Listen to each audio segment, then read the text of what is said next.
L'Italie du Nord, ce sont des côtes au relief marqué comme ici, en Ligurie.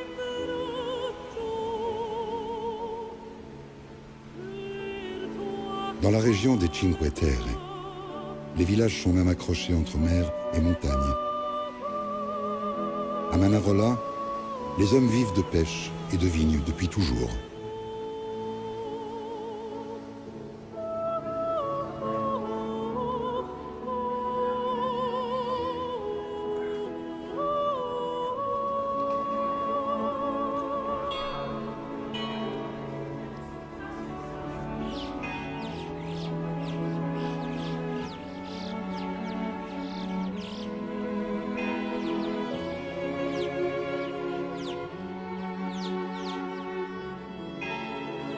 L'Italie du Nord, c'est aussi la Toscane.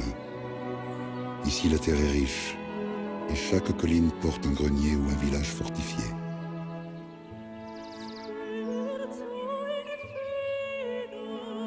En Toscane, on cultive la vigne et le blé depuis 4000 ans.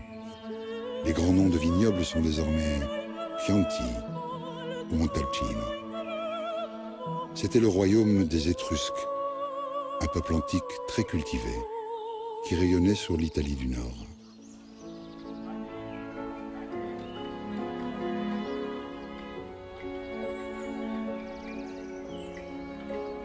La République de Rome a dévoré ce royaume. La terre de Toscane est la première victoire d'une république sur une monarchie.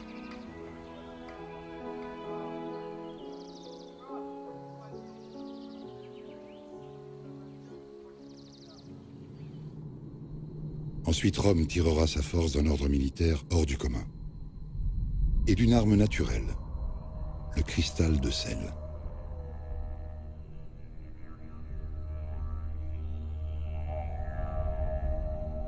Ce sel est extrait de la Méditerranée dans des salines comme celle d'Alexandrie, en Égypte. Il servait de monnaie à l'Antiquité. Mais Rome en a fait une ruse de guerre. Avec ce sel, les légions romaines pouvaient conserver leur nourriture pendant les interminables campagnes militaires.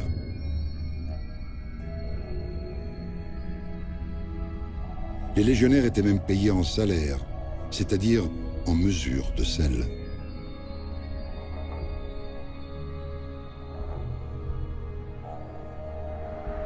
C'était le temps des conquêtes.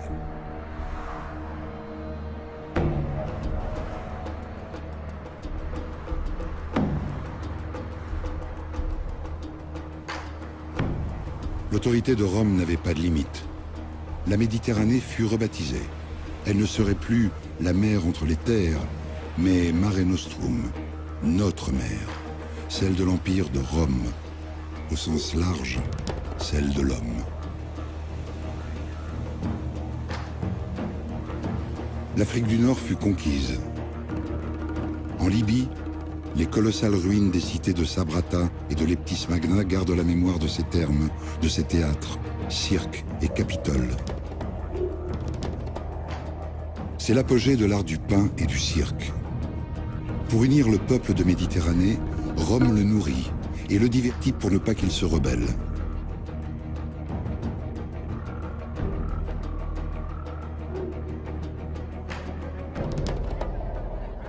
Le cœur de l'Empire était dans les cités. Il faut franchir la porte de Tingad, en Algérie, pour comprendre la richesse de cet héritage.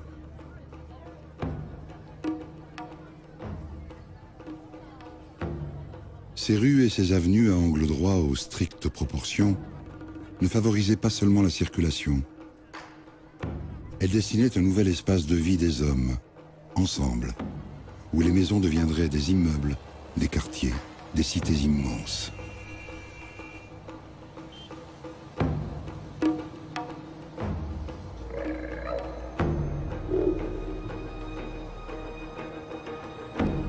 Rome avait inventé un nouvel art de vivre.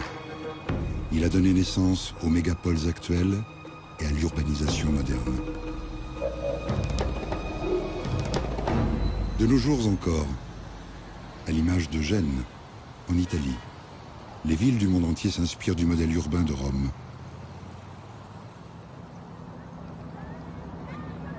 À chaque nouveau territoire, les Romains traçaient des routes, creusaient des ports et édifiaient des ponts pour unir l'Empire.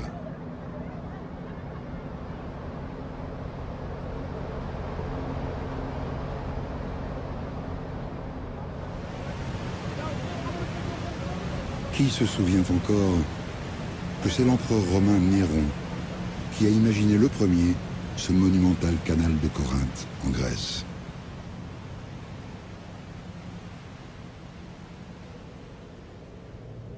Un par un, tous les empires précédents ont été intégrés.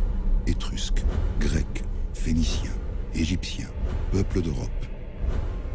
Chaque conquête devenait une province de l'Empire, reliée par une route à Rome. La Méditerranée fut soumise à un ordre impitoyable, la Pax Romana. À son apogée, en -27, l'Empire romain s'étendait de l'Angleterre à la Perse. La Méditerranée était enfin unie. C'était la première fois. Et ce serait la seule.